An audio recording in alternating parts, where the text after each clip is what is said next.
Buenas tardes, bienvenidos entonces al ciclo de charlas que nos corresponde el día 3 de febrero de 2024 con la charla de la Unidad Veterinaria Municipal de nuestra Municipalidad de Villarrica, quienes nos van a exponer sobre la Ley de Tenencia Responsable de Animales de Compañía en virtud de nuestras charlas de seguridad en nuestro sector móvil.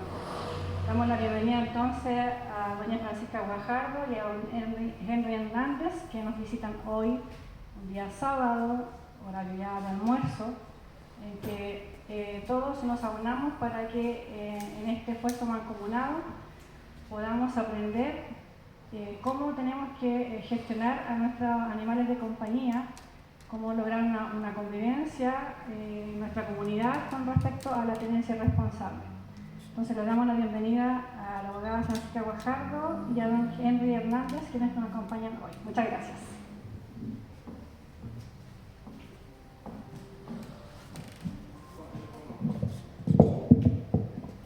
Hola, buenas tardes.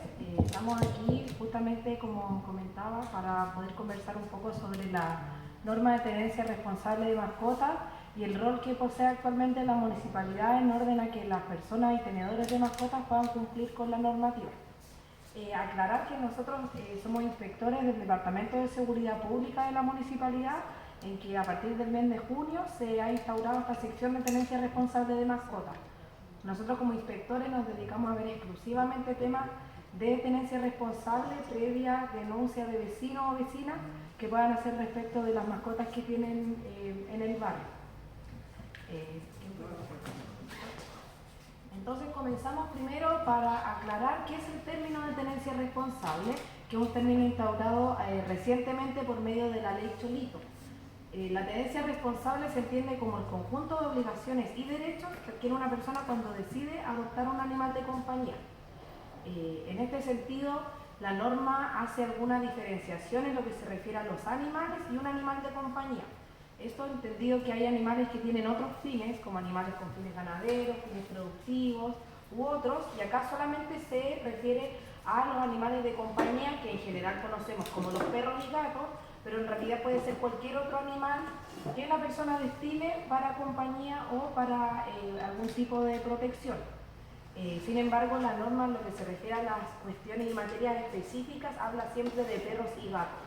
Cuando se refiere a las vacunas del parvovirus o a las vacunas óctuple o a la esterilización, siempre lo hace referida a perros o gatos, sin perjuicio de que otras mascotas eventualmente podrían caber dentro de la norma, como les decía antes, conejos, hámsters, aves, pescados, aunque se ve poco. Ahora es importante determinar justamente lo que señalaba en relación al animal de compañía. Un animal de compañía es aquel que la persona mantiene para efectos de compañía o seguridad. Se excluyen en este sentido animales que están destinados a la producción, a la ganadería, y asimismo se excluyen animales que ya estén regulados en una ley particular.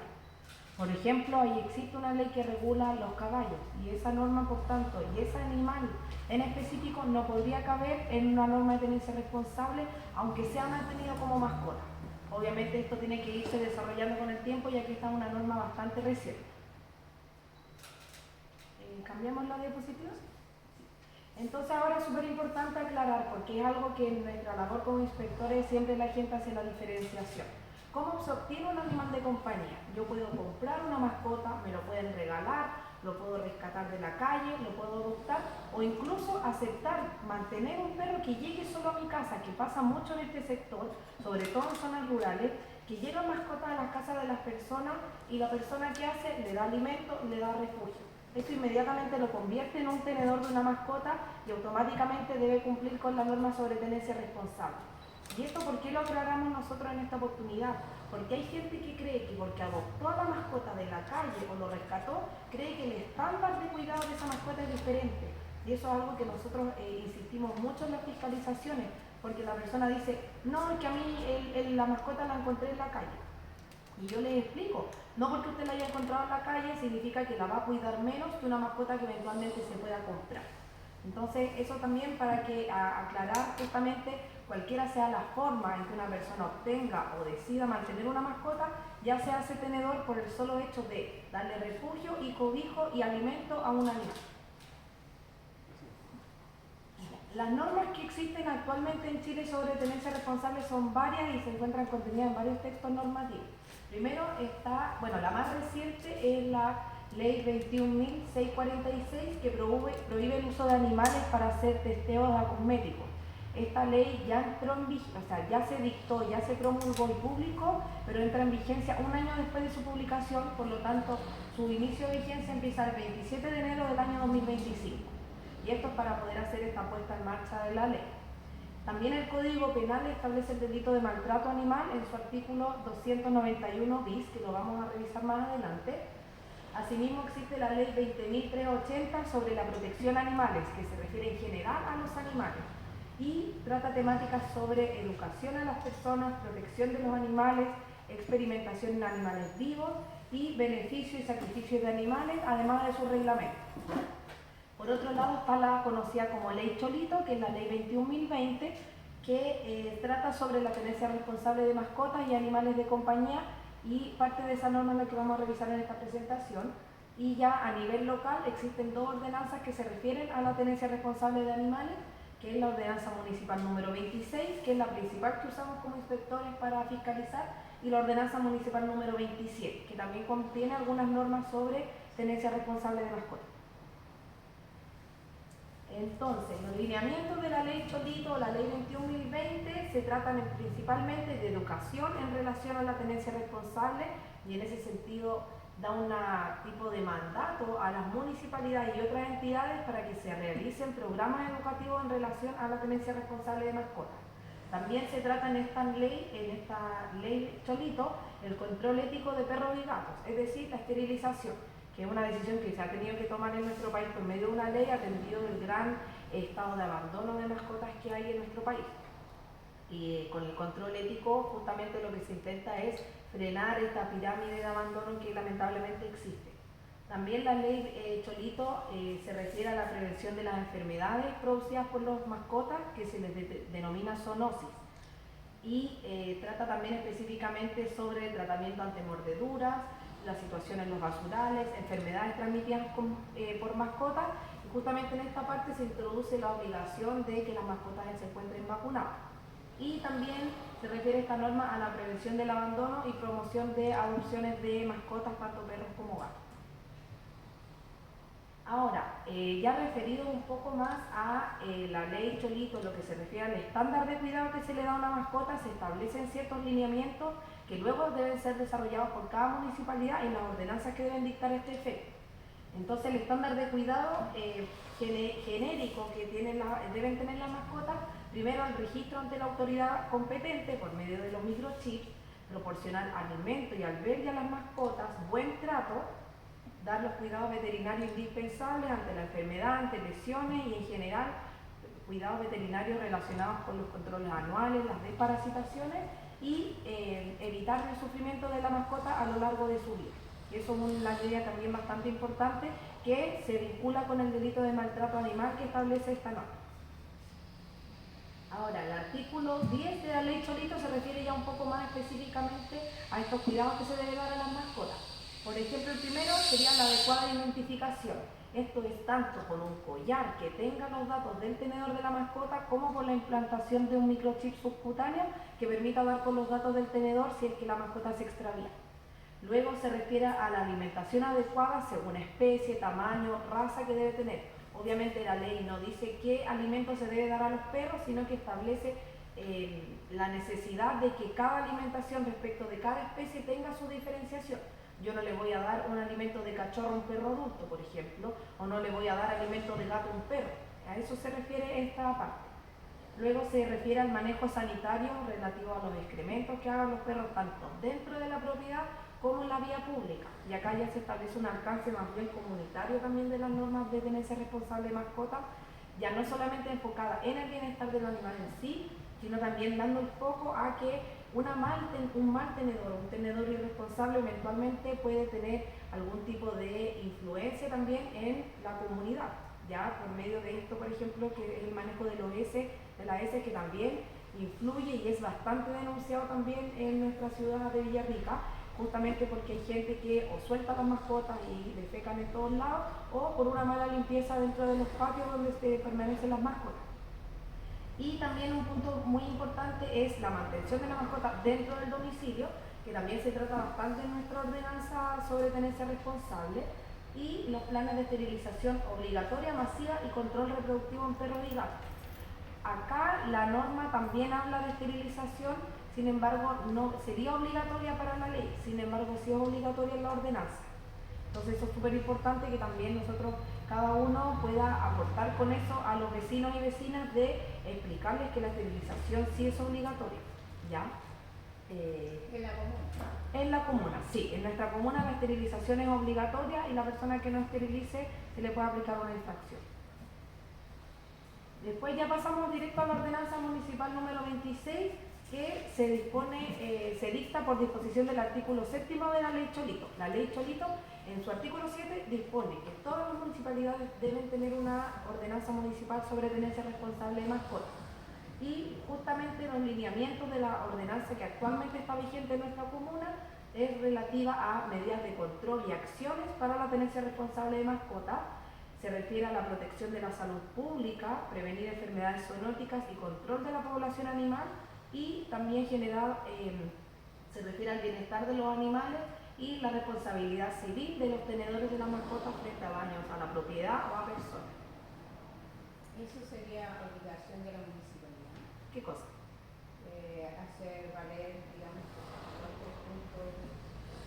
Más que hacer valer, estos son los lineamientos a lo que se refiere la ordenanza municipal. Entonces, efectivamente, la municipalidad tiene en realidad la obligación de dictar una ordenanza, y esta es la que existe actualmente. Entonces, en ese punto, la municipalidad ha cumplido con establecer una ordenanza, la cual igualmente se está constantemente siendo revisada para que esta ordenanza vaya mejorando y vaya, digamos, pudiendo aplicarse de manera más eficiente, efectiva. Vamos a ver entonces más o menos parte por parte a lo que se refiere la ordenanza municipal, que está referido en el capítulo 2, ¿ya? Que trata sobre los derechos, obligaciones y prohibiciones que tienen los tenedores de las mascotas. Entonces el artículo 4 se refiere a esta primera obligación, que es la obligación de registro que tienen los tenedores respecto de todas las mascotas que tengan. Se nos fue el proyector.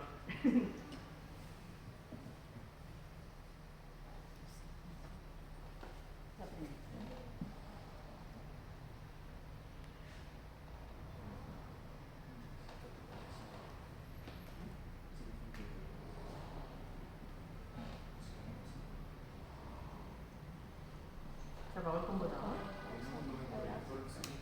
Ay, qué pena. Bueno, siguiendo con el artículo 4 que hablaba aquí mi compañera Francisca, claro, obviamente que el microchip no es un GPS donde la persona, o sea, donde hay un perro perdido, donde nosotros podamos ver la identificación del chip.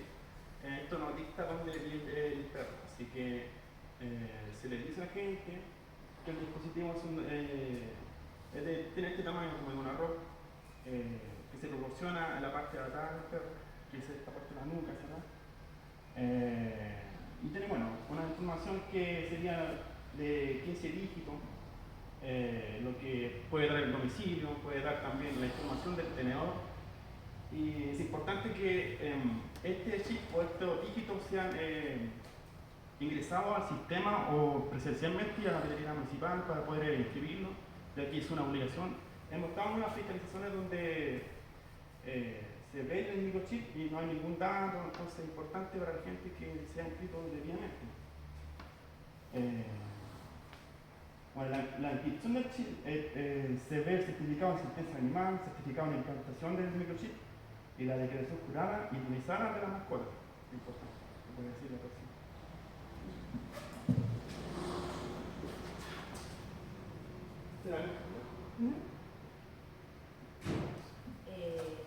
En lo que se refiere al artículo siguiente de la ordenanza municipal, el artículo 5 también es súper importante porque establece el estándar de cuidado que deben tener los perros. El primero es el más subjetivo de todos y que habla de proporcionar a las mascotas integración y cariño. ¿Ya? Esto es un elemento súper subjetivo y que uno evidentemente no puede decir qué es cariño, qué es integración, ¿ya? Pero uno sí puede ver cuando va a las casas y ve a un animal, por ejemplo, que está siempre solo en un patio, que nadie le va a hacer cariño, que no lo pasean, que está en general solo, y eso también podría ser falta de integración, falta de cariño proporcionado a una mascota.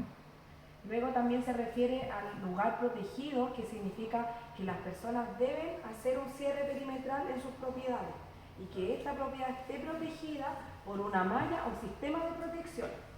En este punto igual se ahonda bastante en la ordenanza, pero en un primer lugar se habla de que existe una malla en la reja de forma que el animal no pueda sacar ni sus hocicos ni sus extremidades hacia afuera. ¿Ya? Y eso para evitar también lesiones a personas que puedan ir pasando o también lidiar con perros que eventualmente pueden ser muy reactivos o muy agresivos. Eso depende del tamaño del perro. Hay perros que por el tamaño solamente necesitan un cierre, o sea, puede ser alto, pero puede ser una malla por abajo. Puede ser una malla por abajo. Como también puede ser, depende si el perro ya, hay perros que saltan mucho, que son muy atrevidos. Ahí tenéis que ver la persona o cada uno, ver la forma de cerrar bien ese cerco para que no salte y como dice ella, que no saque la boca, el hocico ni las patas, que hay muchas denuncias que hay gente que pasa por el lado, el cartero que comúnmente pasa y lo muerden. Entonces, como anteriormente decía, ante esas cosas ya es un requerimiento o una denuncia civil para poder verse más allá lo que el valor médico y todo lo que tenga que pagar el tenedor de la mascota. Luego también el artículo 5 se refiere a la obligación que tienen los tenedores de proporcionar agua fresca a las mascotas, obviamente a libre demanda, y alimento adecuado y a sus horas. En general se les da comida a los perros 2 veces al día, 1 vez al día, y obviamente según las cantidades que establezca cada alimento, según especie, según tamaño, edad de la mascota. Luego acá este es el artículo que se refiere a la esterilización, que no ahonda mucho, sino que dice es obligación, esterilización / castración. El término en general que se usa es esterilización. Nosotros podemos identificar cuando una mascota está identificada en los machos solamente revisando visualmente y también en las hembras por medio de un tatuaje que tienen la obligación de hacer a las mascotas esterilizadas, que consiste en una E que se le tatúa en la parte interior de la oreja izquierda. De esa manera nosotros podemos verificar que la mascota se encuentra esterilizada. Esto evidentemente es más difícil en las hembras. Hay casos de hembras que las llevan a esterilizar y ya estaban esterilizadas. Entonces es súper importante que cuando una persona lleve a su mascota a esterilizar se preocupe de que el veterinario les haga el tatuaje, porque además es un requisito legal y es obligatorio para todos los veterinarios acá en nuestro país. Con los perros es más fácil porque uno ya lo ve, pero igualmente en los perros se debe hacer el tatuaje, y esto en gatos y perros. Y luego ya la norma se refiere a la atención veterinaria, tanto respecto al control de la zoonosis y ante enfermedades y lesiones. También pasa mucho en las fiscalizaciones que vemos perritos que han sido dañados, mordidos por otros perros, o que tratan de arrancar y se rompen las patitas en la reja y que la persona no le da la atención veterinaria oportuna. Eso también constituye un incumplimiento y va de la línea también con el lineamiento general de esta norma referida a evitarle sufrimiento innecesario al animal. Luego el artículo 6 es el que habla sobre esta parte de los deslindes, que es muy importante y que se ve mucho en nuestra ciudad, sobre todo en las zonas rurales. Se refiere entonces a, primero, que el animal debe permanecer en el domicilio. Permanecer en el domicilio entonces implica la obligación de hacer los deslindes, pero también de mantenerlos. ¿Por qué? Porque pasa que hay perros porfiados, perros escapistas que quieren salir y que a veces no logran. Entonces es obligación del tenedor estar constantemente revisando cualquier foco de salida o cualquier rotura que pueda ir haciendo el perro. A veces el perro no logra arrancar en un día, sino que está una semana trabajando en el hoyito hasta que en algún momento sale. Y eso es obligación del tenedor, estar siempre manteniendo los deslindes en buen estado.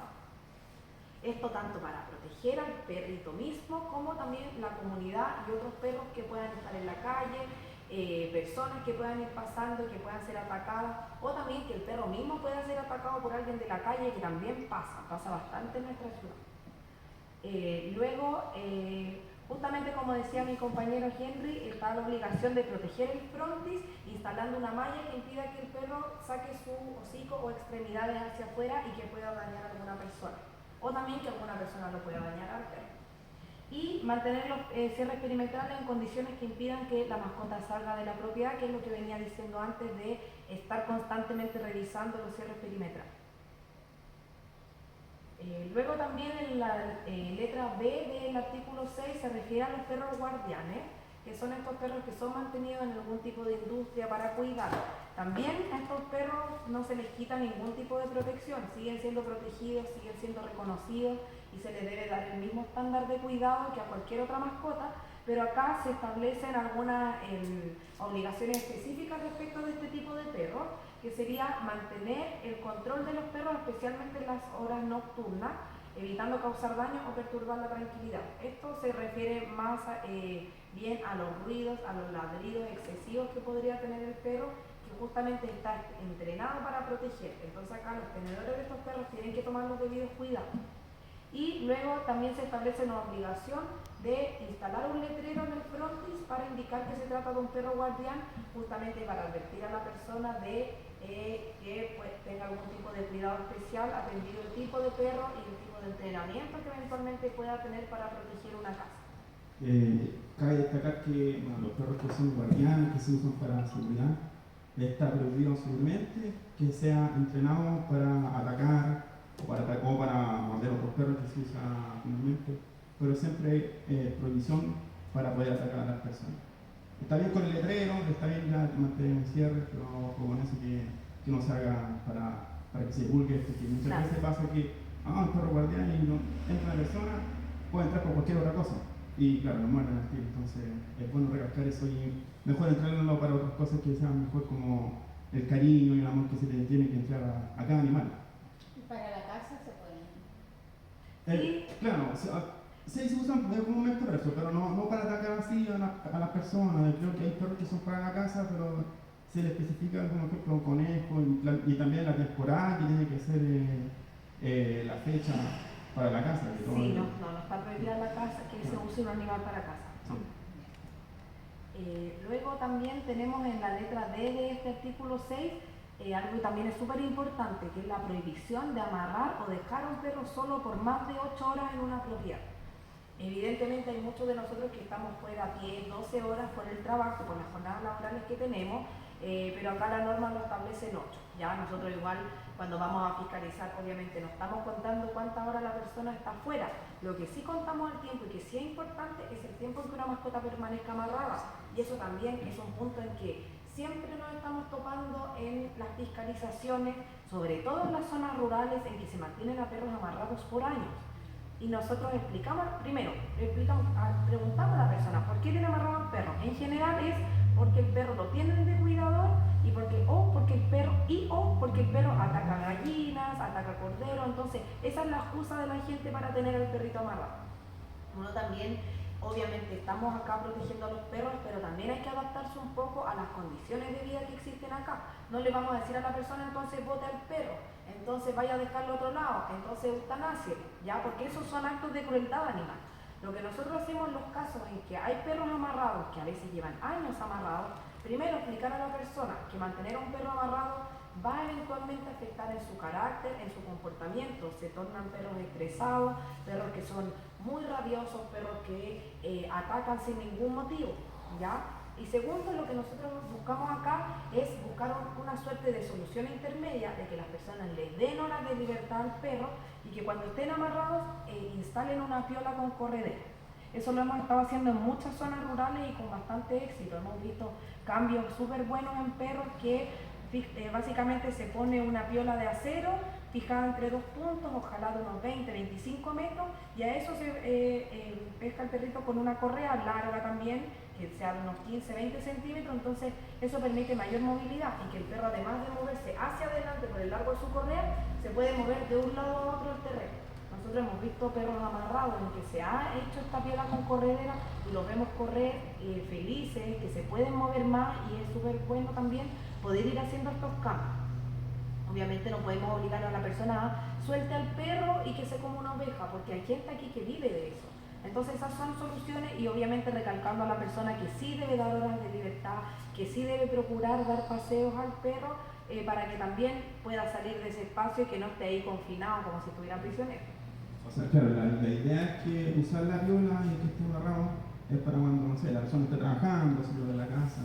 Posterior, después de su llegada, mediante la hora que hayan pasado, ir liberando y ojalá siempre que la supervisión que tener el tenedor de ver al perro, que claro, está en la casa con él, pero que no salga del lugar o del límite que tenga la persona. ¿Nosotros tenía una pregunta? Mire,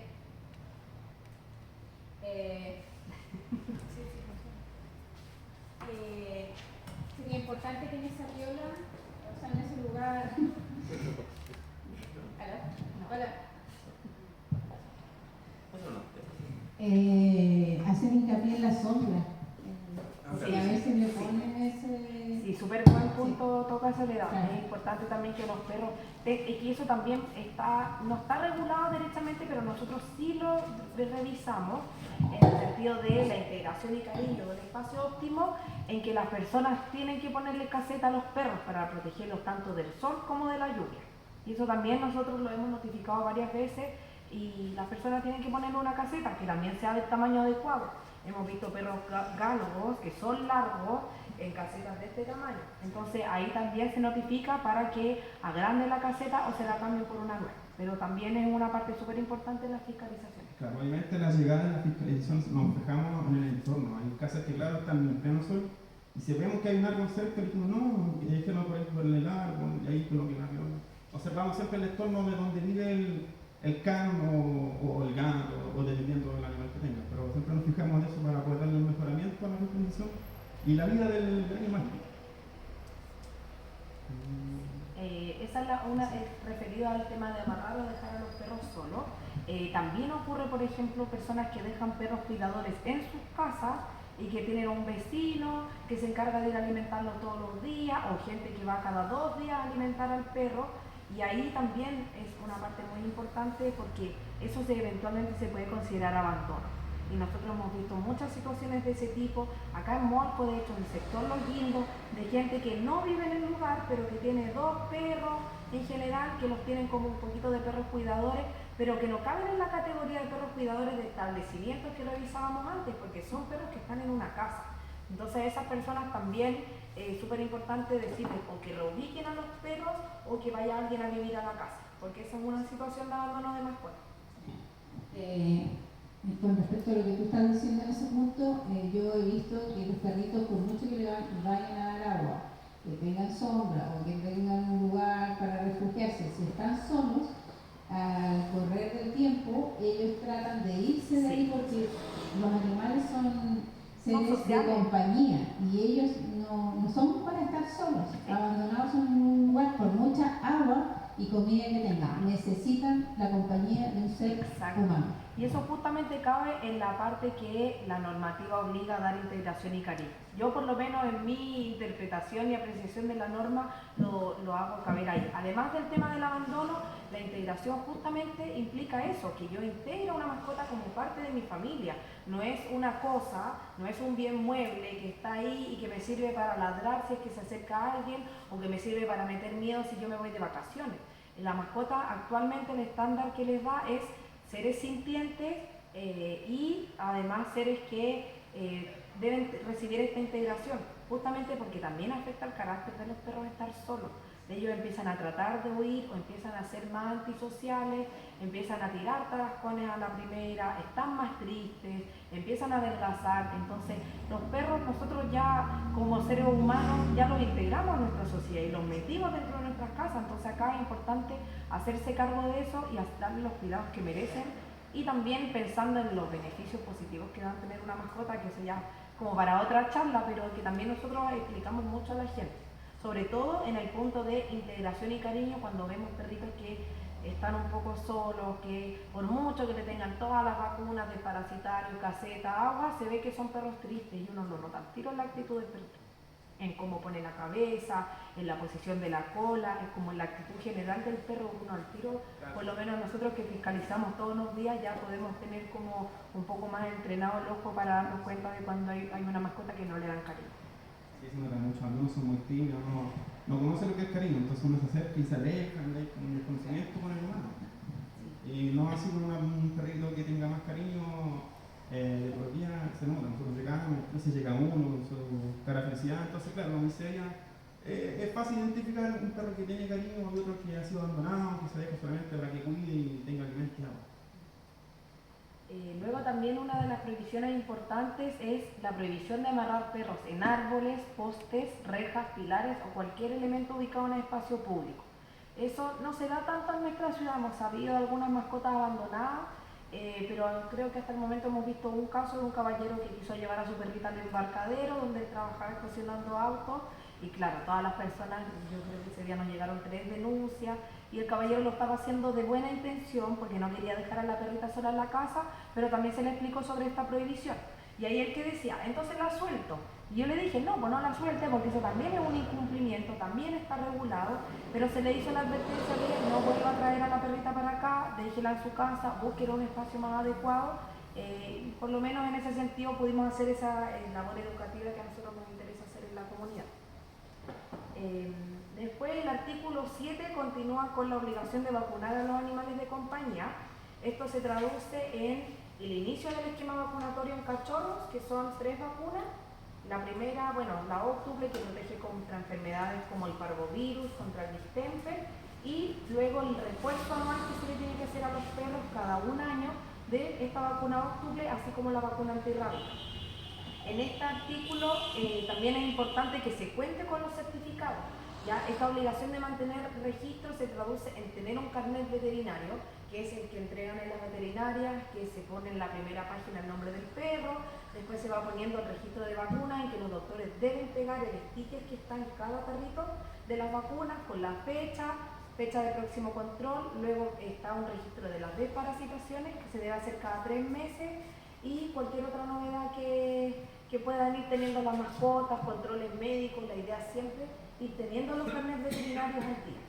Y eso también es lo que nosotros de hecho nos permite verificar que efectivamente la mascota esté vacunada.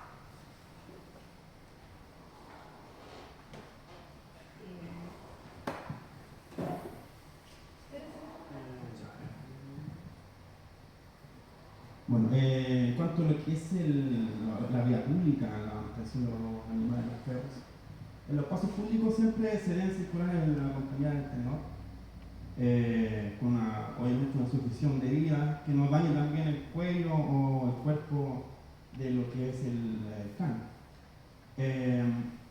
El artículo 8 también habla sobre el baño de las mascotas, en los ríos, en los lagos, también en las piscinas que, digamos, sean abiertos a público.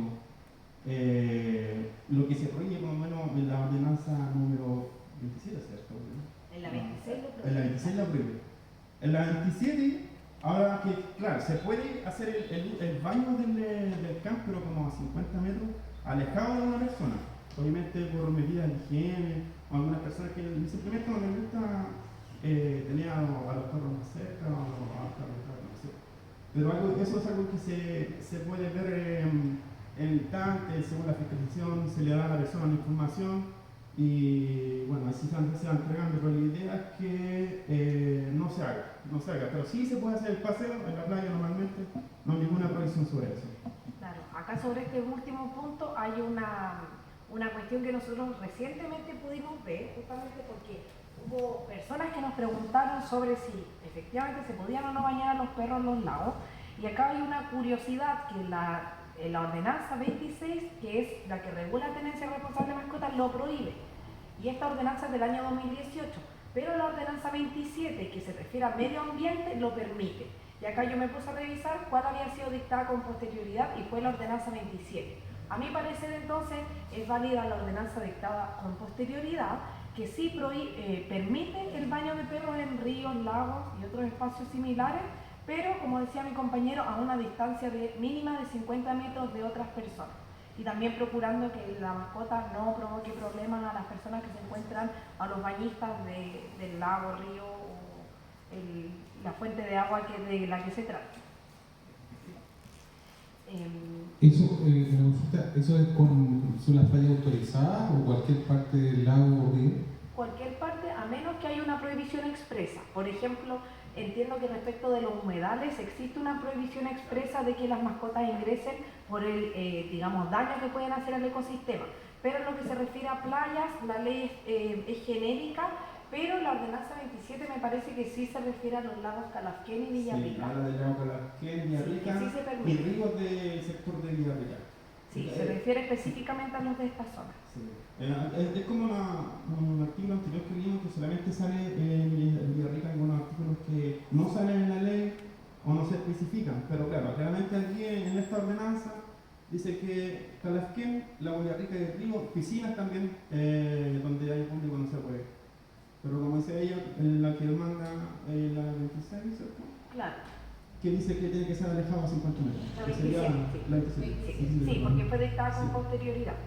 Ahora, sí existe prohibición de que los perros estén en fuentes ornamentales y ese tipo de, por ejemplo, fuentes destinadas al uso por las personas, eso sí hay una prohibición absoluta y ahí sí que no se puede.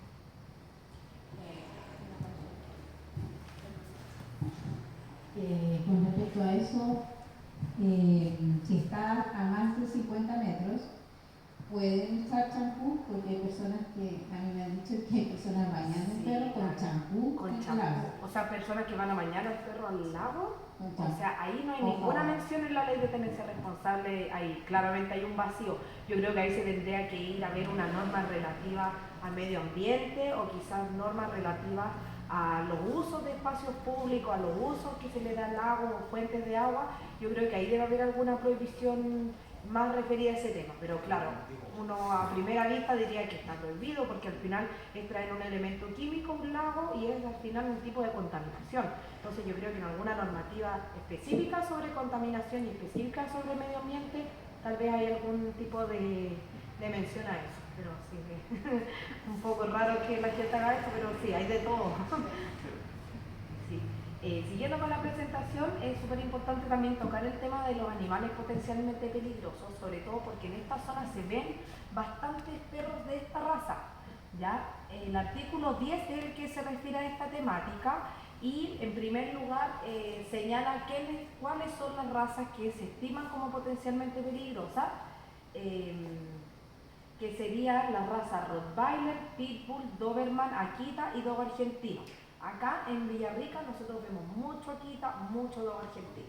Por eso nos importa poder conversar sobre el tratamiento especial o exigencias especiales que tienen los tenedores que tienen esta raza de perro. También el decreto 1007, que deriva de la ley Cholito, establece o añade otras razas de perros también consideradas como potencialmente peligrosas, como los Bull Mastiff, Fila Brasileiro, Presa Canario, Presa Mallorquín y Tosa Inu. Nosotros de estas razas nunca hemos visto acá, ¿ya? Pero igualmente se agregan como razas potencialmente peligrosas. También se considera como potencialmente peligrosa una cruza entre una de estas razas y un animal, otro animal, cual sea su raza o incluso si es mestizo. Por ejemplo, si yo tengo un perro que cruza entre un dogo argentino y un perro mestizo, también va a ser un perro considerado raza potencialmente peligrosa. ¿Quién determina la raza? ¿Perdón? ¿Quién determina la raza que es? O sea, la misma biología del perro, también los veterinarios pueden identificar la raza del perro. Cuando uno va a hacer la inscripción de la mascota, el veterinario debe de determinar. Siempre y cuando esté inscrito, si no está inscrito el perrito. A veces por algunas características visuales nosotros podemos ver que se trata de un perro de alguna de estas razas, pero eso es por un examen visual. Por ejemplo, los pitbull nosotros los identificamos por los ojos chiquititos, por este hocico que es un poco más redondeado, o los Akita también por este pelaje que tienen, por el hecho de que pelechan, por estas caritas más redonditas, pero en general uno es solamente una observación. Nosotros no somos veterinarios, entonces tampoco tenemos el conocimiento tan profundo como para decir, no, es que las orejas son así y así. Pero sí, en el trabajo práctico y en las fiscalizaciones sabemos identificar razas como el dogo argentino, como el Akita y otras como el Rottweiler. Uno también sabe por características físicas del perro que se trata de una de estas razas. También, por ejemplo, estos perros, ¿por qué se les llama potencialmente peligrosas? Porque la ley no dice este perro es peligroso sí o sí. Yo he visto dogos argentinos súper agresivos, pero también hemos visto dogos argentinos muy cariñosos, que no presentan ningún tipo de actitud agresiva. Sin embargo, esta categorización se hace en consideración a la mandíbula y al poder de daño que eventualmente tiene esa mandíbula. Ya también el tamaño del perro y en general el carácter del perro que también tiene cierto componente genético. Uno sabe, por ejemplo, que los chihuahuas son un poco más mañosos, que los labradores son perros que en general son más sociables, se llevan bien con niños, y es porque la raza en sí viene como un poco determinada por estos patrones genéticos que influyen en su comportamiento. También pueden existir otras mascotas que no sean de esta raza, que sean calificadas como potencialmente peligrosas por un juez. Y esto puede ocurrir cuando la mascota ya haya atacado a una persona o exista el ataque reiterado. Entonces, por ejemplo, podría eventualmente existir un Fox Terrier de estos chiquititos, pero que son bien mañosos, que por un juez de policía local sea calificado como potencialmente peligroso y inmediatamente tendrían que cumplirse con las exigencias especiales que vamos a ver a continuación respecto de este tipo de mascotas. Estas obligaciones son que los paseos, salidas, solamente se deben hacer, o sea, obligatoriamente siempre se tiene que hacer con arnés, pero se agrega en este caso que estos perros deben circular con bozal, siempre, cuando estén en la vía pública y obviamente acompañados por sus tenedores. También los paseos de esta raza de perros solamente pueden ser realizados por mayores de edad, nunca por un menor. Se solicita también, se exige el uso de cadena o correa resistente de 2 metros de longitud para pasear a estas razas de perros. También se exige un adiestramiento de obediencia que tiene que hacer el tenedor de este tipo de mascota. La esterilización obligatoria, y esto sí es un requisito que está tanto en la ordenanza 26 como en la ley Cholito. La ley Cholito sí obliga a esterilizar a las razas potencialmente peligrosas. No lo hace tan claramente respecto de otras razas, pero respecto de estos perros, de estas razas específicas o el cruce, sí se obliga a la esterilización. Y eso es súper importante también que ustedes puedan conocerlo y que eventualmente puedan ir haciendo denuncias cuando vean algún perro de raza dogo argentino, doberman, pitbull que no esté esterilizado. Y, esto para ambos sexos, ¿no es cierto? Ambos sexos, sí. Luego, como obligación especial, se establece el mantener un seguro de responsabilidad civil frente a daños a terceros. ¿Ya? Que eso también es algo que la persona que tiene un perro y que decide tener un perro de esta raza debe cumplir ante eventuales daños a terceros o a propiedades de otras personas. Aquí nosotros pusimos unas fotografías de estas razas potencialmente peligrosas que establece nuestra norma y que también nosotros por sus características físicas las podemos reconocer. ¿Ya? Como le decía, también hay perros que a veces son cruces y que nos dificulta identificar que se trata de un perro de esa raza, pero siempre en el carnet veterinario debiera decir. Bueno, estos son los que establece nuestra ordenanza número 26. Como les decía, acá nosotros normalmente vemos harto dogo argentino y muchos Akita. Son las razas que más hemos visto nosotros, ya sea dentro de casa, en zonas rurales, dentro de la ciudad, se ven mucho estos dos tipos de razas. Doberman también hay un par que hemos fiscalizado en la segunda faja, en general son perros súper tranquilos, pero que también están catalogados como potencialmente peligrosos, y pitbull también vemos harto acá. Sobre todo, también hay hartas razas o mezclas entre pitbull y dogo argentino. Entonces ahí mayor refuerzo hay que hacer porque es una cruce entre dos razas potencialmente peligrosas y ahí hay que tener mucho cuidado también en el tratamiento de ese tipo de perros. Y acá ya están las otras razas de perros que se establecen en el decreto 1007, que son estos que son un poco más grandes, que como les comentábamos, nosotros no lo hemos visto mucho acá. También no, yo de hecho de esta raza no he visto ninguna en Villarrica, no, pero que igual son catalogadas como potencialmente peligrosas y eventualmente si nos encontramos con estas razas también hay que exigirles con estas especiales características que debe tener o que debe mantener un tenedor de esta clase de perros.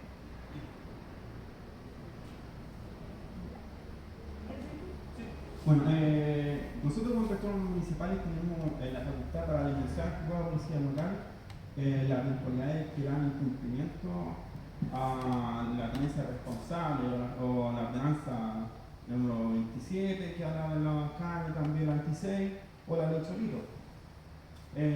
Bueno, obviamente debido a la falta que se cometan hay una serie de montos, multas dentro que es de 1 a 30 UTM, según la gravedad de lo denunciado. Por eso que cada fiscalización, debido a la falta, lo que nosotros es denunciar a través de una boleta de citación, pero dependiendo, se está dependiendo. A veces nosotros podemos notificar antes y si hace el cumplimiento de la notificación, se manda al juzgado de presión local el denuncio, lo cual el juez tiene que garantizar la multa desde el mínimo hacia arriba, no desde abajo del mínimo. Claro, acá es importante recalcar que no son los inspectores municipales quienes fijamos el monto de la multa. Lo que nosotros hacemos en este caso, como decía mi compañero, es que notificamos, porque acá la idea nuestra es, como partió hace poco esta sección, es ir haciendo una labor educativa a la gente, estamos en una especie de marcha blanca, entonces, y esta es la primera de varias charlas que nos gustaría hacer para tener un alcance más masivo, de manera que cuando ya lleve un par de años de existencia de esta sección, ya cursar las multas inmediatamente. Pero en este caso siempre nosotros hacemos una labor educativa, damos un plazo que varía dependiendo de lo que la persona tiene que hacer. Por ejemplo, cuando se trata de vacunas, nosotros damos un plazo de 15 días. Antes dábamos de 5, pero era muy poco y casi nadie lo lograba. Entonces estamos dando un plazo de 15 días. Cuando se trata de cierres perimetrales o de mejoras, damos plazo de 30 días también, porque consideramos que también hay gente que tiene que hacer una inversión monetaria muy importante para esto. Entonces también se tiene en consideración eso a la hora de establecer un plazo. Pero ahora, como decía mi compañero, si la persona no cumple, se debe cursar la infracción. Nosotros junto con la infracción mandamos un informe que se hace para estos efectos, explicando las condiciones de vida del perro, qué es lo que se exigió, cuál era el plazo que la persona tenía y de qué forma la persona no cumplió con alguna de las materias que se notificó y de las cuales se tenía que hacer cargo el tenedor. Bueno, diferente a la mordedura a las personas, a los daños, el tenedor del animal tiene que hacerse cargo de los gastos médicos o los gastos de los daños que se han provocado por parte del animal. Obviamente porque como el animal no tiene culpa, a lo mejor no me di cuenta de algún cierre que se me, por lo tanto yo como tenedor soy culpable de que haya pasado tal cosa. Entonces por eso tiene que hacerse cargo por lo que los daños médicos, materiales o también así psicológicos. Hay gente que después de eso, de algún ataque animal, tienen muchos daños psicológicos. No quieren ver más a un perro o algo así. Entonces es importante que el tenedor se haga responsable de eso. Y eso es importante también que le decimos mucho a las personas, que se puede hacer de manera simultánea dos procedimientos. Por ejemplo, a una persona que el perro del vecino se le arrancó y lo mordió o mordió a su perro, que también pasa harto, la persona puede hacer la denuncia a nuestro departamento para que nosotros veamos si corresponde aplicar algún tipo de infracción, y también la persona tiene que hacer de manera particular una demanda civil, porque nosotros como inspectores no vamos a indemnizar ni vamos a establecer ninguna sanción diferente de una multa de beneficio fiscal al tenedor de aquella mascota que haya hecho daño, sino que nosotros solamente mandamos los antecedentes a policía local, multa, beneficio fiscal. Pero ahora, si la persona, por ejemplo, le atacaron a su perro y tuvo que gastar 200.000 pesos en el veterinario, o el animalito falleció, o tuvo algún tipo de afectación familiar, todo eso debe tramitarlo de manera particular con un abogado en el juzgado de policía local del domicilio del tenedor de la mascota. Eso también es algo que explicamos harto a las personas. Ahora, si ellos en ese procedimiento piden algún tipo de oficio al juzgado de policía local para que se permitan los antecedentes sobre el incumplimiento, mejor, porque van a tener más antecedentes, más fundamentos para que el juez diga sí, efectivamente acá la persona tuvo culpa en que el animal hiciera daño. Pero siempre aclaramos a las personas, eso se hace siempre de manera particular. Una consulta, por ejemplo, en los sectores rurales, que las parcelas son generalmente de 5.000 metros o más. Si el tutor del animal no tiene los medios para cerrar bien con malla ACMA, que es el mejor cierre, porque el resto es súper vulnerable, ¿qué puede hacer en ese caso? En ese caso nosotros lo hemos visto y pedimos que se construya un canil o que hagan esta piola con corredera, que también es una opción. Pero también fomentamos mucho las construcciones de caniles de un tamaño adecuado también, dependiendo de la raza de la mascota, del número de mascotas que haya en el lugar, y para que los puedan contener dentro de ese canil, que evidentemente es una inversión mucho menor que cerrar media hectárea de terreno.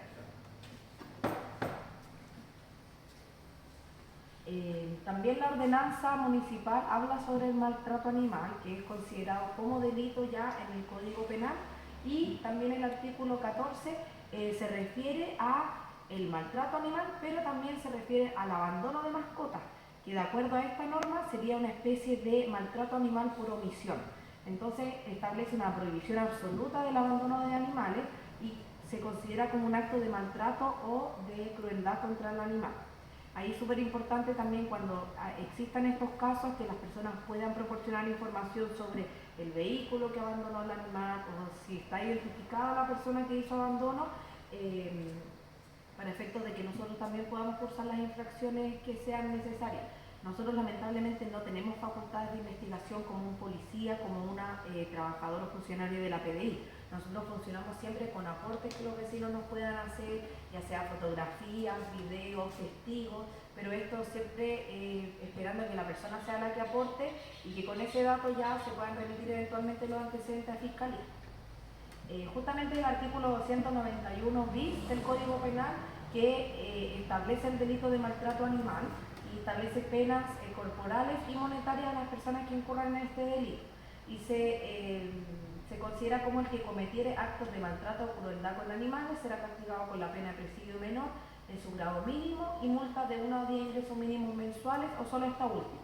Acá hablamos de penas corporales o penas de cárcel efectiva de 61 días a 301 días. Ese es el rango que debería considerar un juez que conozca de este tipo de delitos y penas monetarias que van desde los 470.000 pesos hasta los 4.700.000, que obviamente va variando dependiendo del sueldo mínimo que exista en la época de que se cometa el delito. Una consulta. ¿Ustedes saben de algún caso donde se haya ordenado por el juez cobrar una multa como esa o se haya ido presa la persona? Acá en Villarrica no.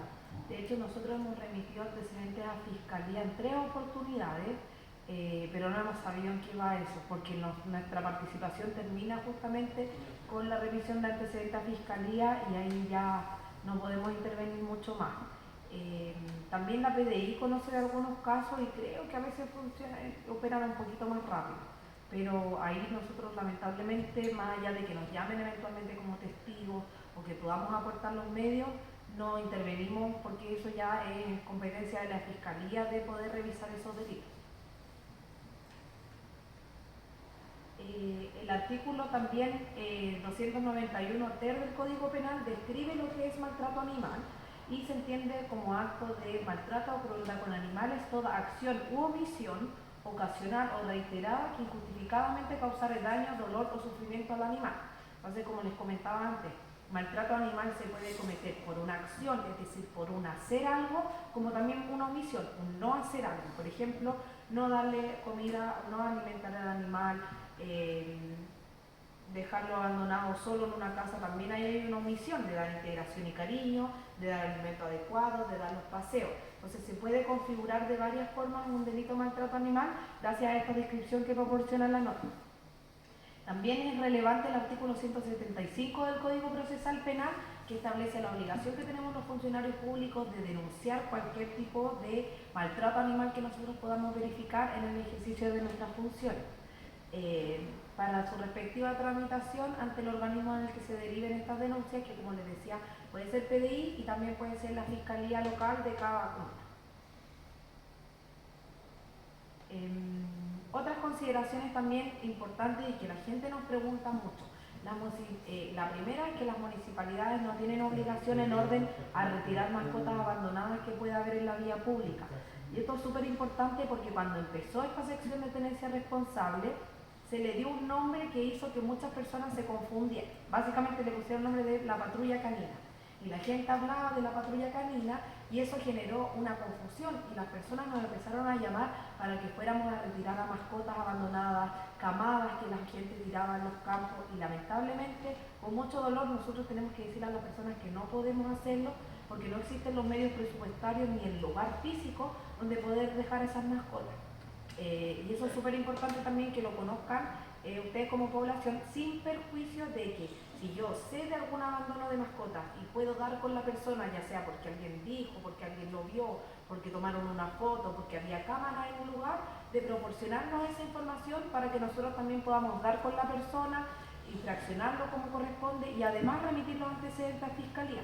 Pero como decía antes, esto es una acción en la que todos nosotros debemos participar y todos también debemos aportar para efectivamente poder encontrar a la persona que hizo este acto de abandono de mascota y aplicarle las sanciones que corresponden. Sí, una consulta.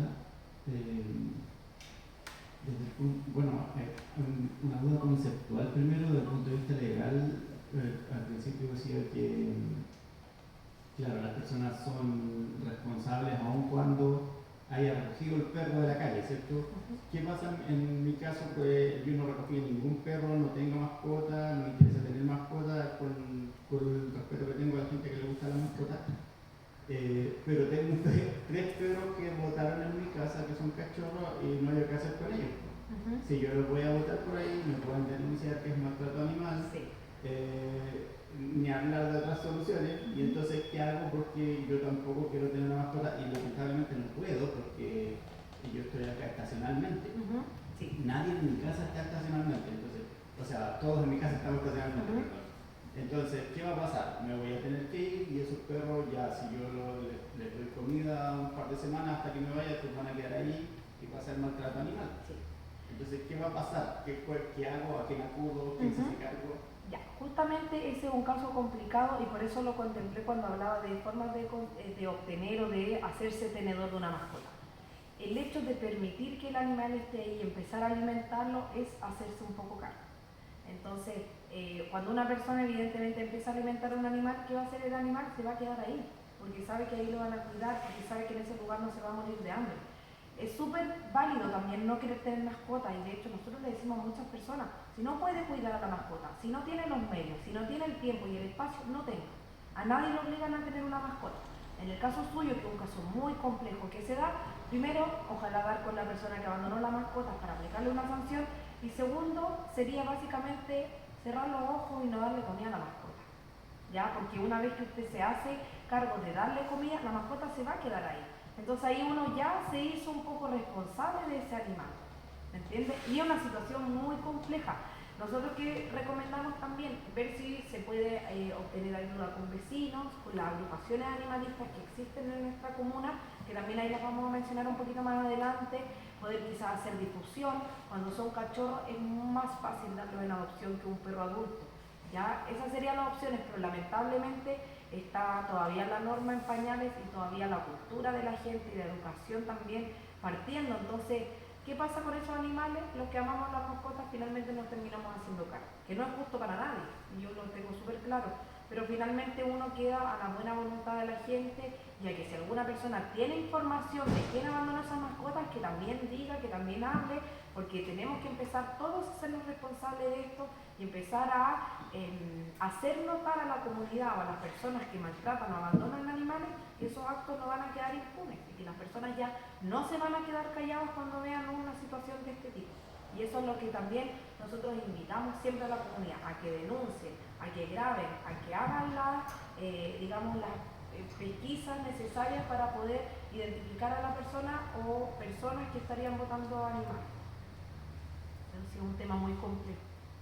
Y bueno, yo me imagino que no es la intención de la charla ahora, pero aun cuando la municipalidad no esté obligada o mandatada a tener como a estas mascotas que no tienen dueño, ¿ustedes tienen algún contacto que puedan proporcionarnos? Sí, va un poquito más adelante, de hecho. Ya. Sí, para que tome nota. Sí. Gracias. Ya. Y otra consideración también importante es que las municipalidades no se entienden dueñas o poseedoras de una mascota por el hecho, por ejemplo, de ponerle una vacuna antirrábica o por el hecho de esterilizarla. Eso justamente se hace para evitar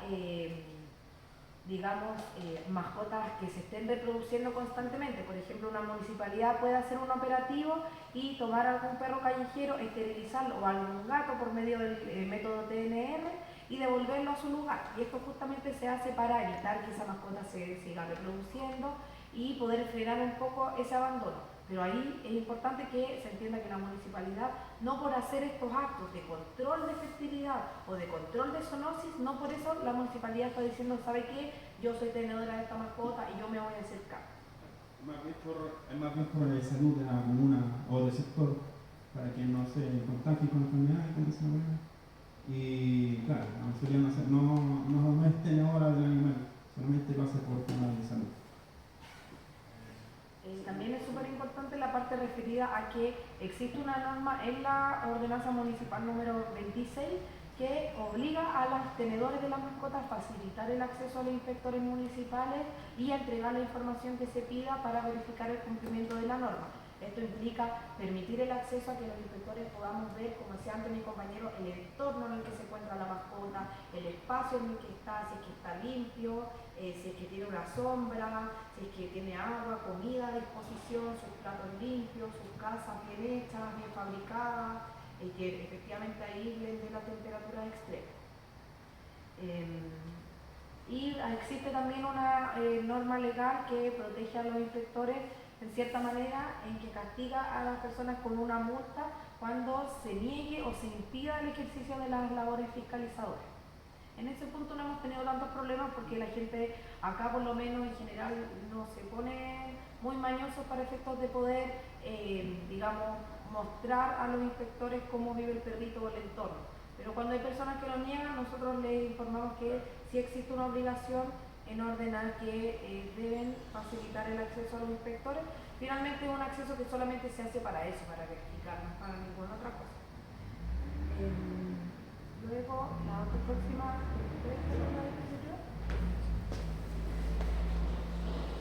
Acá está entonces el dato que nosotros tenemos para poder recibir denuncias por tenencia responsable de mascota, que es el número que aparece en pantalla, que funciona como teléfono y también funciona como WhatsApp. Este es el celular o el número que es del Departamento de Seguridad Pública. Eventualmente se quiere tener un contacto que sea solo para tenencia responsable de mascotas, y este canal está operativo desde las 8 de la mañana hasta las 12 de la noche. Si alguna persona envía un mensaje o una denuncia en un horario que no sea este, igual se recepciona y se da respuesta a la persona solicitando más antecedentes. La oficina también se pueden hacer denuncias presenciales y esta queda ubicada en General Corner 580, en la esquina de Pedro de Valdivia. Y la encargada de tenencia responsable de mascotas, que soy yo, trabajo de 9 de la tarde hasta las 5, o sea, 9 de la mañana a 5 de la tarde. Es sin perjuicio de que se pueden enviar denuncias en otro momento, de que igual se recepcionan llamados y denuncias que se pueden hacer en otro horario, y siempre mis compañeros me pasan el dato o me dejan seguir la conversación, cosa que yo cuando estoy trabajando voy recepcionando las denuncias. Las denuncias siempre nosotros las vamos verificando primero por orden de llegada, pero también por orden de gravedad que pueda existir. Por ejemplo, si a mí me dicen que hay unos animales abandonados hace 2 semanas, yo priorizo ese tipo de casos. ¿Ya? También se van organizando los casos por sector. Por ejemplo, yo trato de juntar, si no son graves, 2 o 3 denuncias al ICANRAI para poder hacer visitas más eficientes y que no se vaya solo al ICANRAI a ver una denuncia, sino que tener unas 2, 3 y así aprovechamos mejor el viaje y podemos hacer un mejor trabajo. La ruta programada. Eso, nosotros programamos rutas. Por ejemplo, hoy día en la mañana estuvimos en la Villa Melilef, que hay bastantes tenedores incumplidores, entonces cuando vamos a Melilef hablamos con 5 o 6 casas diferentes, otros días nos enfocamos en la segunda faja, otros días vamos a lugares rurales. Acá en Molco también, nosotros cuando venimos para acá tratamos de tener 2 o 3 denuncias para que se haga el trabajo de mejor manera. Para hacer la denuncia es súper importante también esta información, que la gente sepa. Como nosotros no tenemos facultades para investigar, acá los llamados a proporcionar la información son las personas que hacen las denuncias, y es súper importante que se haga una pequeña reseña de cuál es la situación. Por ejemplo, el perro de mi vecina está siempre en la calle, o el perro de mi vecina llora todo el día, o este perrito lo vi pasar, paso siempre por este lugar y siempre está amarrado. También se solicita algún tipo de foto o video del perrito para nosotros poder ver por qué nosotros estamos pidiendo esto, porque a veces llegan personas denunciando que el perrito está en la calle y nosotros vamos a la casa y el perro justo está dentro de la casa.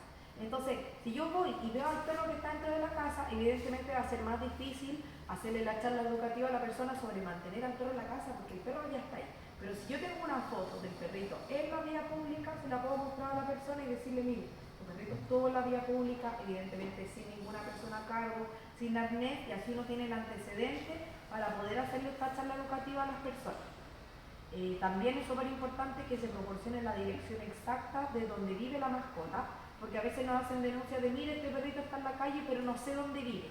Eso es súper importante también que lo sepan, de que se tiene que dar la dirección, porque yo lamentablemente todavía no me puedo comunicar con perros y no le puedo decir al perro, oye, ¿dónde vives? Lo he hecho sí, pero a veces el perro te lleva a otro lado. Por ejemplo, una vez estuvimos viendo una quita que estaba suelto y estaba solo en la segunda faja y yo le dije al perro, llévame a tu casa. Y el perro, ¿dónde me llevó? Donde las vecinas que lo alimentaban, que no eran sus tenedores. Entonces yo hablé con las vecinas y ellas nos dijeron, sí, este perrito es de la casa de al frente, pero nosotros lo cuidamos porque nos da pena, lo refugiamos en la noche, lo permitimos guardarse en el portal de nuestra casa, pero la tenedora del perro vive ahí al frente. Entonces es súper importante en esos casos que la persona que hace la denuncia pueda proporcionar esa información para también facilitarnos la labor a nosotros. También en zonas rurales nosotros nos ponemos ahí ya un poco más pesados y pedimos la ubicación exacta. Pedimos una foto del frontis, porque en zona rural a veces estamos una hora dando vueltas buscando la casa y no la encontramos. Entonces siempre se insiste mucho en esto y en que se mande una foto para poder identificar bien tanto a las mascotas como la casa. Ahora, si la persona tiene otros datos, como el nombre del tenedor, mejor. Si se tienen datos sobre en qué horario se encuentran normalmente las personas en la casa, también. Es un buen insumo para que nosotros podamos hacer mejor trabajo y mejor uso de nuestro tiempo. Y considerar también que, como les decía antes, por todo esto que generó el tema de la patrulla canina, que lamentablemente nosotros no recibimos denuncias sobre mascotas que no tengan un tenedor identificado o mascotas abandonadas o callejeras, sin perjuicio de que se puedan proporcionar antecedentes de quién es la persona que dejó abandonada esa mascota, para que nosotros podamos remitir los antecedentes a la Fiscalía por abandono o maltrato animal. Y lo último a considerar, que también es súper relevante, que toda denuncia es anónima. Nosotros nunca decimos el nombre de la persona o identificamos a la persona frente a los tenedores. De hecho, es la típica pregunta que hace la gente. ¿Quién me denunció? ¿Quién fue? ¿Fue la vecina de al lado, cierto? ¿O fue la señora de acá? Yo siempre les digo, lamentablemente yo no les puedo dar esa información. Ahora, si la persona quiere insistir y saber quién hizo la denuncia, sí puede hacerlo, pero por medio de los canales de transparencia que obligatoriamente deben tener las municipalidades.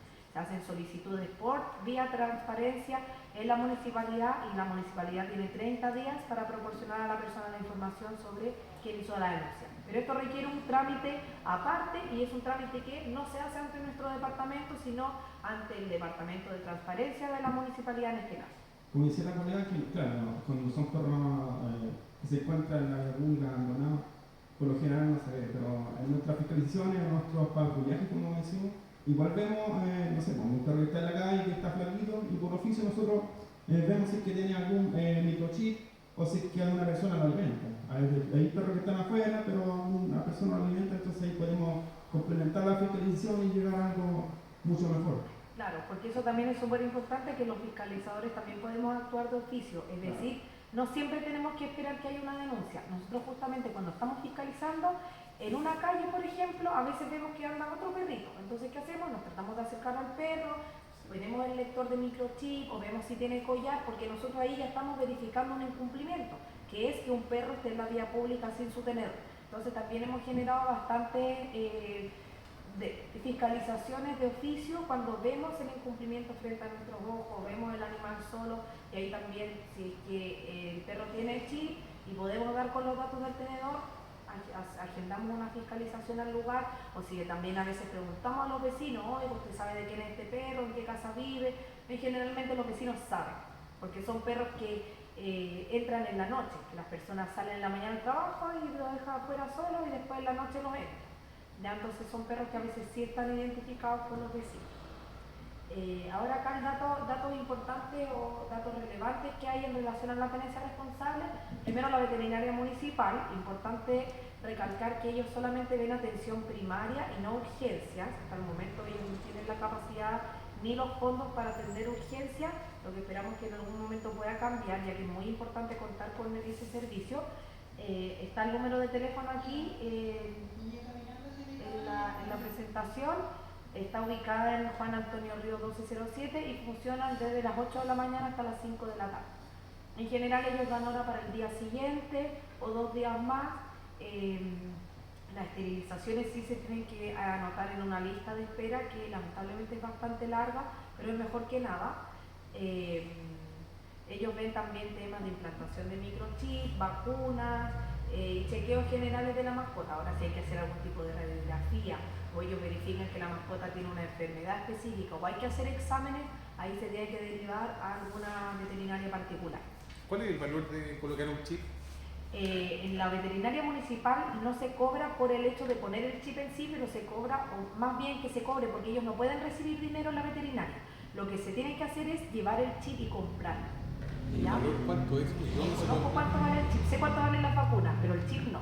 Por ejemplo, si una persona va y dice yo quiero venir a vacunar a mi perro, ellos les dan una receta médica para comprar las vacunas, que es el dato que yo sí tengo, que la vacuna antirrábica vale 2.500 y la vacuna óctuple vale 5.000.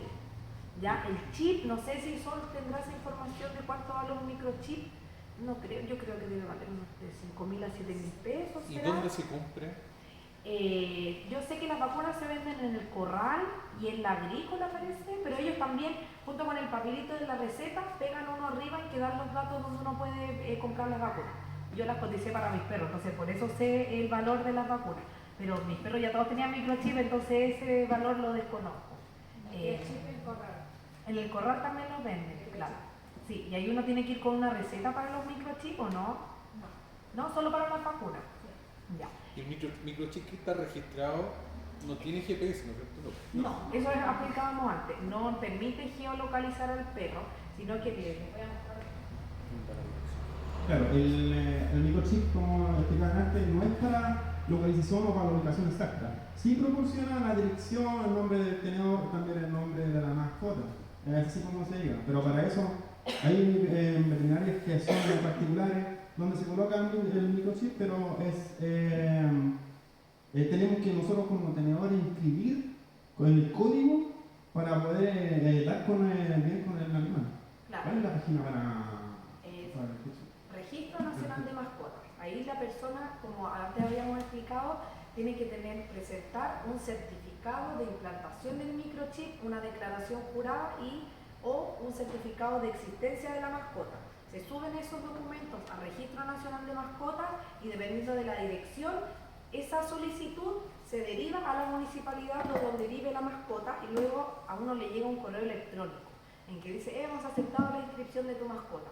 En el Registro Nacional de Mascotas hay un portal en el que una persona puede ingresar con su clave única y ahí ingresando con su clave única va a aparecer el listado de las mascotas que están inscritas a mi nombre.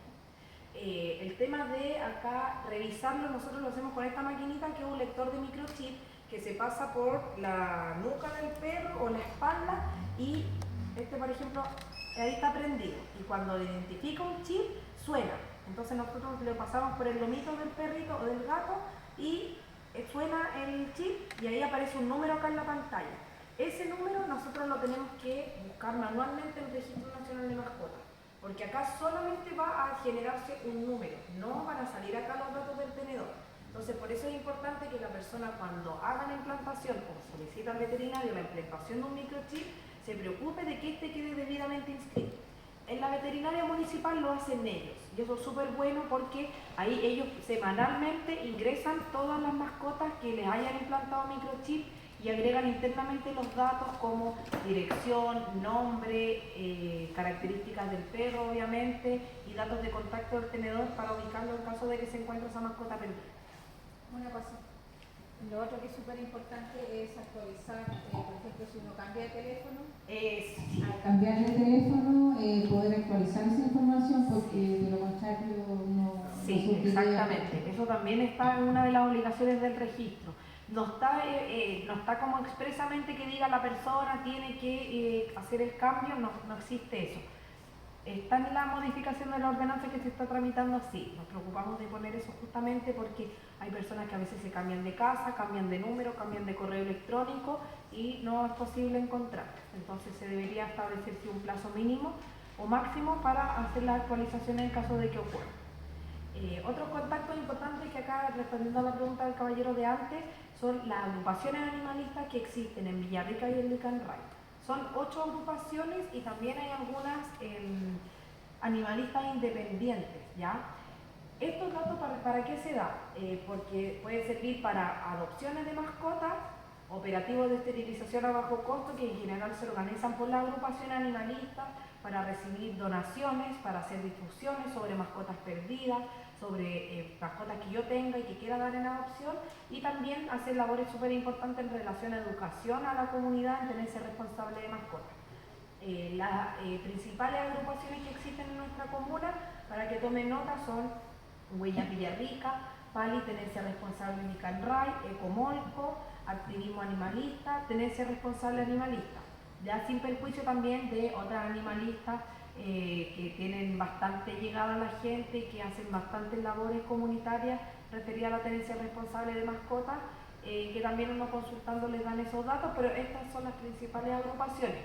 No se da el contacto para que y es súper importante acá tener en cuenta que son fundaciones que tienen ingresos y economías limitadas, y que no se dan estos contactos para que uno diga, ya tengo mi perro, no lo quiero, se lo voy a pasar a esta agrupación. La labor de las animalistas es una labor, como les decía antes, voluntaria, y que también es muy difícil.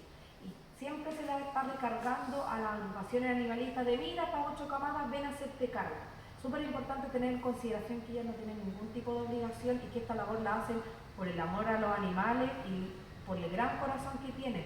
Pero importante que si a nosotros también sentimos ese cariño especial hacia una mascota, poder también como vecinos, como personas, como ciudadanos también ayudar un poco en esta labor, ya sea donando a las agrupaciones alimentos o donaciones monetarias, difundiendo también las actividades que se hagan, pudiendo ser un aporte positivo para esta gran labor que realizan estas personas.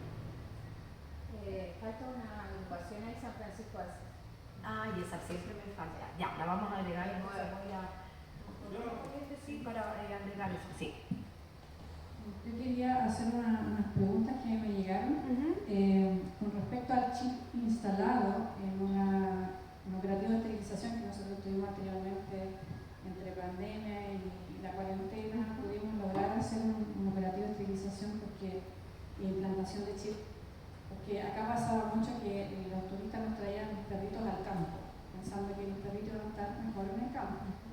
Y se produjo la situación de jaurías de perros, colonias de gatos, matanza de corderos, de aves nativas, que amanecían totalmente desmembrados. Entonces, logramos controlar esa situación con el Centro Veterinario Municipal, la operativa de esterilización y con implantación de chip. Pero nos pasó que se implantó el chip, pero nunca se registró en el Registro Nacional de Mascotas. Nosotros tenemos una población en Molco mayormente de personas mayores. Recién la población nueva que llegó son gente, ya personas con hijos pequeños, adultos, pero la población anterior y original acá siempre fueron personas mayores. Entonces, les cuesta mucho hacer el tema del registro. Entonces, nos preguntan si ustedes están contemplando esta situación, que ellos sí vinieron a hacer el trámite de la esterilización y la implantación del chip, pero por desconocimiento nunca les llegó esta información que les faltó ingresar al Registro Nacional de Mascotas. Entonces, nos preguntan cómo pueden solucionar esta situación, si la municipalidad ya lo está subsanando de alguna manera. Esto se puede hacer vía web, ¿ya? Porque las inscripciones de chip se pueden realizar presencialmente en la municipalidad con la documentación, pero también se puede hacer en la página web del Registro Nacional de Mascotas. Entonces, ingresando con la clave única y subiendo los documentos que habíamos mencionado antes, se puede hacer este trámite online. Ahora, si son, como usted dice, adultos mayores y tienen alguna dificultad, pues ahí verá quién le pueden pedir, ya sea personas más jóvenes o personas que estén más familiarizadas con la tecnología. Otra opción que pueden hacer es llevar al perro al veterinario, y los veterinarios deben tener un lector de microchip, y que de hecho la veterinaria municipal lo hace. Revisan al perrito, le leen el microchip y hacen un certificado diciendo este microchip número tanto corresponde a este animal, y ese sería a la vez un documento de existencia del animal, como también el documento que acredita el número de microchip que tiene la mascota. Con ese documento más la declaración jurada, que se puede descargar de la misma página o solicitar también en alguna veterinaria, se puede hacer la solicitud para que los datos de la persona se anexen al número de microchip que tiene la mascota. Muchas gracias. Igual que claro, sí que, claro, como dice la colega, la inscripción pasa realmente como no se inscriben en la veterinaria particular, a los mismos veterinarios se les olvida después mencionar a las personas que vayan o que por a través de la página pueden inscribirlo. Entonces nosotros en otra competencia modificamos y obligamos a la persona que lo tiene que hacer. Ahora, como claro, el sector rural, cuando sea una persona de tercera edad, es bueno localizarlo, nosotros mismos lo podemos ayudar a hacer la inscripción, o una persona que esté en el sector que le pegue, digamos, a la tecnología y pueda ayudar a la persona. Pero sí estamos en conciencia y notificando para que estas personas la puedan inscribir a los canes y también a los gatos. Un alcance, por ejemplo, las agrupaciones animalistas tenemos lectores de chip. Por ejemplo, nosotros podríamos ir, si queda en el sector, sacar el código, digamos, que va a alojar el chip, pero después se necesita el certificado. El Tienes certificado. que llevarlo de hecho, bueno, como experiencia personal, a mí me ocurrió que tengo una perrita que es rescatada, que cuando yo la rescaté tenía microchip, pero sin ningún dato. Entonces, por lo que yo pude entender, parece que a ella la capturaron y le pusieron chip y la soltaron de nuevo. Todo muy raro. Pero ¿qué pasa? Que yo he pedido a la veterinaria, de hecho una vez les dije, miren, ¿saben qué? Este es el chip de mi perrita, ¿se podrá inscribir? Y me dijeron, no, tienes que traer. Entonces, aunque a mí me conocen y todo y saben cuál es mi labor, me dijeron, tienes que traer al perro porque nosotros, como tenemos que hacer un certificado oficial, tenemos que ver nosotros con nuestro lector de microchip, pasarlo por el perrito y ver el número. No les servía que yo se los diera. Entonces, eso también es un tema aparte que también, como decía mi compañero, hemos intentado subsanar por medio de las notificaciones, poniendo, debe inscribir el chip de la mascota, porque una cosa es implantar el chip, pero cuando hay un chip implantado sin datos, pedimos el registro o inscripción del chip. Entonces, eso lamentablemente, o no sé si lamentablemente, pero esa es la forma de hacerlo, o llevando al perrito al veterinario, a la veterinaria municipal que ellos hacen esa inscripción, o ya pidiéndole a un veterinario particular que vaya a la casa con su lector de chip y haga el certificado que corresponde. Que sería como el certificado de existencia del perro. Ya, con respecto a la situación de los ríos Y situación de los ríos y esteros que tenemos nosotros en el sector norte, porque se le facilita mucho el escape a los perros. ¿Cómo podemos solucionar ese tema cuando tenemos parcelas que se comunican entre sí con ríos y esteros y por ahí salen los perros? Ahí los deslindes. Yo creo que reforzar siempre los deslindes o ya empezar a revisar la posibilidad de construir caniles dentro del terreno. Cuando se hace muy difícil, cuando geográficamente hay ríos, hay lagos entre medio y la mascota sale a nadar, claro, ahí difícil que una persona pueda ir y poner, ¿cómo se llaman estos?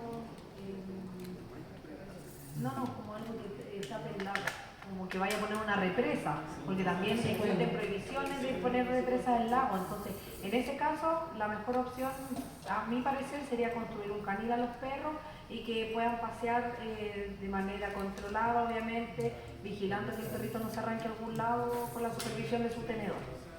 Pero yo ahí diría sí, construcción de caniles es lo más eficiente en estos casos. Y para concluir, agradeciendo la verdad la asistencia y esta charla educativa que era la intención de que ustedes vinieran a nuestro sector. ¿Cuál es la experiencia que han tenido en Molco con respecto a este tiempo que llevan como unidad veterinaria en seguridad pública? A ver, en Molco hemos visto mascotas amarradas, una buena parte, pero también otra parte de mascotas que dejan libres. Hemos visto ambos casos. Personas que se relajan un poco cuando viven en el sector rural y no hacen los cierres o creen como que en realidad el perro es libre, que puede correr por los campos, y yo creo que esos son los problemas que más se dan acá. También de perritos que se pasan al terreno del vecino, que eventualmente pueden provocar algún tipo de daño en las propiedades. Yo creo que es lo que más hemos visto. No hemos visto casos de maltrato animal en Molco, no. Pero sí hemos visto algunos de abandono, pero que las personas eventualmente se han hecho cargo. Por ejemplo, el sector Bellavista, hemos visto un caso de abandono, también hemos visto otro caso de perros que no les ponen el cierre perimetral. En Iturrieta Mardones también, problemas de cierre perimetrales, de perritos que los dejan sueltos solos en la noche, y eso sería lo que más hemos visto en esta zona, mayormente eso. Perros sueltos en la vía pública. encadenados. Sí, perros encadenados también. Es que en Molco uno vimos, pero... bueno, los perritos de acá al frente, que ese está en proceso. Todavía no lo hemos visto más allá de las fotos, pero presencialmente no hemos podido ir, pero ahí espero que usted nos pueda ayudar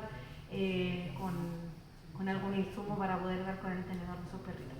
Pero sí es lo que más se da y que se reitera también en lo que son receptores rurales. Perros solo en la vía pública y sobre todo perritos amarrados. Sí. Yo diría que también es como un desconocimiento ante la ley o la responsabilidad de tener una mascota. Es por eso que nosotros hemos estado trabajando con notificación, con una labor educativa y posterior a ese nosotros denunciamos. Pero primero la educación a la persona donde muchos nos dicen, yo no sabía que no podía estar amarrado 8 horas. O que si lo dejo solo más de 8 horas, también se considera una falta. Entonces, claro, es un desconocimiento que nosotros estamos ayudando a la gente, más que en Molco, en todo el sector. Yo creo que hay mucho desconocimiento de aquello, pero tenemos la idea y las ganas de seguir partiendo, digamos, estos cursos o nuestra labor, y también ojalá que sea desde la educación básica, para que puedan ya, ustedes cuando ya sean más grandes, tengan una buena responsabilidad de tenencia responsable de los cuerpos. Igual queríamos agradecerle a ustedes por invitarnos a esta charla, porque básicamente esta presentación la hicimos por esta instancia y nos interesa a nosotros poder ir mejorando esa presentación con los comentarios que nos han hecho ahora, ir mejorándola también, porque esta es la presentación con la que vamos a empezar a trabajar. También la idea es empezar a acercarnos nosotros a las juntas de vecinos de las poblaciones que nosotros vemos un poco más conflictivas en lo que se refiere a tenerse responsable y organizar este tipo de charlas educativas. Así que muchas gracias por haber hecho esta solicitud, porque al final fue como el empujón que nosotros estábamos necesitando para ya empezar a hacer uso de estas actividades que tienen una llegada un poco más masiva que ir casa por casa. Así que muchas gracias. Y bueno, cualquier cosa que también nosotros podamos ir ayudando, guiándolos, ya tienen nuestro contacto y estamos siempre dispuestas a poder aportar en lo que tengamos capacidad.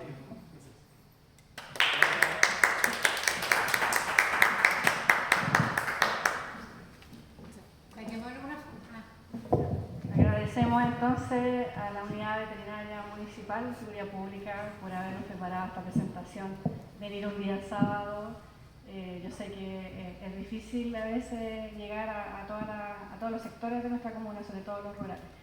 Y el esfuerzo que ustedes pusieron en esta presentación tan importante, que es la ordenanza municipal y la ley de tenencia responsable, que se hayan dado el tiempo de contestar todas nuestras preguntas y por sobre todo el trabajo arduo que hacen en las zonas rurales. Nosotros sabemos que es súper importante y lo hemos visto en nuestro sector Molco, por lo menos en la Villa de las Vertientes, pero totalmente impactante el cambio que hubo desde que ustedes nos visitaron y se implementaron las medidas que hemos conversado en esta charla. Así que muchas gracias, damos por terminada la charla de seguridad en Molco con la asistencia de la Unidad Veterinaria Municipal. Buenas tardes.